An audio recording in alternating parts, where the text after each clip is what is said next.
Hello दोस्तों, नमस्ते। आइए मैं आज वो कलाकार अदाकार मशहूर विनोद खन्ना जी के सुपुत्र के बारे में बात करने आए हैं और इसमें विनोद खन्ना जी की भी बात होगी। ये जो दिख रहे पर्दा पर आपको तीनों, उनका एक बड़े पुत्र है, एक छोटे पुत्र है और एक जो धुरंधर की तरह छाए अक्षय खन्ना जी हैं। जी हाँ, अक्षय खन्ना जी हैं और छोटे वाले का 34 साल हो गया। यह विनोद खन्ना जी जो अपने कैरियर में सबसे एक सफल व्यक्ति गिनती होते हैं और अचानक ये 1982 में कैसे उनकी मन मुड़ गया कि मैं एक सन्यास के जीवन ले लूं, जबकि इतनी सुंदर परिवार, पैसा, शोहरत, दौलत, हर एक चीज उनके पास था। क्या उनके पास शांति नहीं था? जो अचानक उनकी मन घुर गया कि मैं सन्यासी जीवन अपनाऊं। लेकिन उनके पुत्र छोटे छोटे, दोनों तीनों चारों बच्चे छोटे छोटे और वह उम्र उनकी पत्नी की। आप सोच सकते हैं कि ये कितनी दुख भरी कहानी हुई होगी। ये पुत्र जो दिख रहा है आपको पर्दा पर, ये भरे पुत्र है राहुल जी, जिनका राहुल या विनोद खन्ना जी को अचानक कैसे मुड़ गया।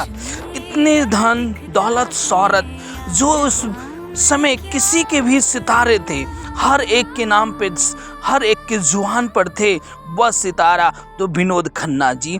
वो एक्टिंग, वो शोहरत, वो सलाम, कोई भी कहीं भी अमिताभ बच्चन जी भी सलाम ठोकते थे विनोद खन्ना जी को। आदर्श परिवार, पत्नी, छोटे छोटे बच्चे, तब अचानक उनका कैसा हो गया? ये क्या हुआ? क्या उन्हें दिव्य लोक दिख गया?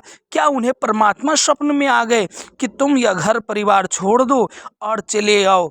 लेकिन नहीं दोस्तों, यह कहते हैं अधार्मिकता जग जाता है कभी कभी हमारे अंदर में जो हमारे अंदर में धर्म अधर्म की बातें शुरू हो जाते। हमारे पास दौलत शोहरत सब कुछ होते हुए भी वह चुन लिया कि मैं एक सन्यासी का जीवन बिताऊंगा और अपने यह छोटे से परिवार, गीतांजलि उनकी पत्नी जी और राहुल उनके बड़े पुत्र और अक्षय खन्ना उनका बीच वाले पुत्र, छोटे पुत्र, और सबको छोड़ करके भाई सन्यासी जीवन अपना लिए और चले गए अधनिका के लिए।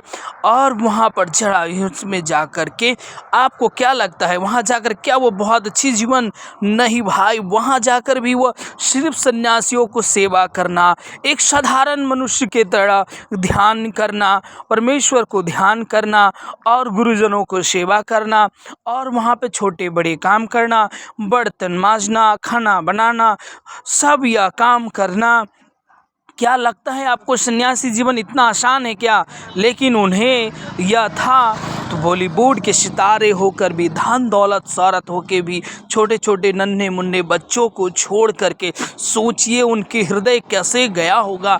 आज भी अगर अक्षय खन्ना जी इंटरव्यू में बताते हैं कि जो हमारे मम्मी ने जो दर्द झेले हैं, जो अब मान के चलिए दौलत शोहरत तो कमी नहीं था उनके पास कि दौलत शोहरत से, लेकिन कहते हैं ना एक पुत्र के लिए एक पिता का भी प्रेम उतना ही बड़ा होता है, जो बचपन में हो या यंग में हो भाई, वह जो पिता का प्रेम होता है और माँ का प्रेम इस दुनिया में और कोई नहीं दे सकता। लेकिन पिता अचानक सन्यासी जीवन अपना लिए।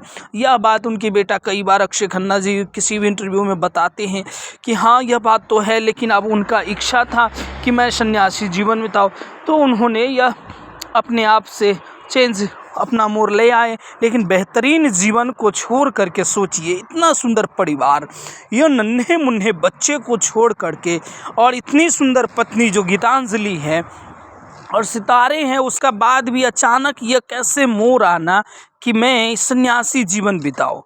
इसके बारे में क्या बता सकते हैं सन्यासी जीवन बिताऊं? तो आज मैं बताने वाला हूं भाई कि इतने दौलत शोहरत होने के बाद भी हम सन्यासी जीवन अपना लेना, क्या यह कोई आसान है? नहीं भाई, 1982 तक में उन्होंने यह पूरा राय ले लिया और यह डिसीजन ले करके अपने परिवार से दूर चले गए और सन्यासी जीवन को अपना लिए। और भाई कहानी यही खत्म नहीं होती भाई।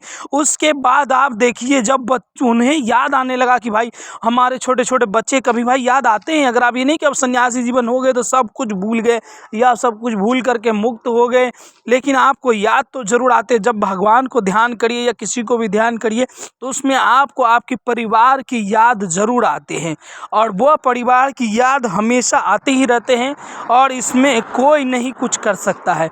लेकिन जो सन्यासी जीवन जीने का निर्णय उनका था, लेकिन कोई क्या कर सकता भाई। यही है उनकी, और यह कहानी है। आगे तक मैं फिर से मिलूँगा, दूसरे वीडियो में आपको बताऊँगा।